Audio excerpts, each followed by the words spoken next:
Bravo. Alors, vous avez fait preuve, puisqu'on parle de courage, vous avez fait preuve aussi énormément de courage quand vous avez écrit votre biographie.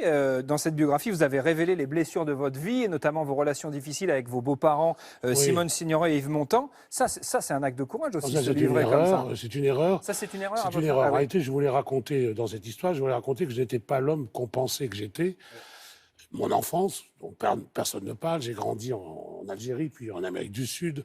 J'ai appris 3 langues, je parlais espagnol, je suis rentré en France à 14 ans.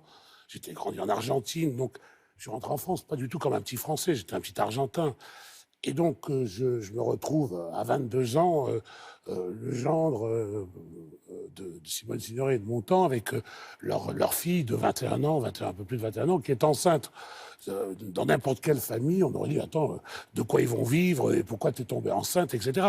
Je n'ai jamais eu de problème avec Montand et Signoret. Ils ont simplement été inquiets de l'avenir de leur fille. C'est qui cet acteur? J'avais joué dans une pièce de théâtre à Aix-en-Provence. Voilà. Vous êtes senti comme étranger Étrangers, non, mais ils se sont inquiets. Ouais. Le fait, elle était enceinte quand même. Vous arrivez devant papa, maman, ben voilà, je suis amoureux, j'ai un mec et je suis enceinte. Ça fait désordre quand même. Enfin, ça peut faire désordre. Hein. Voilà. Et ça, vous regrettez de l'avoir raconté?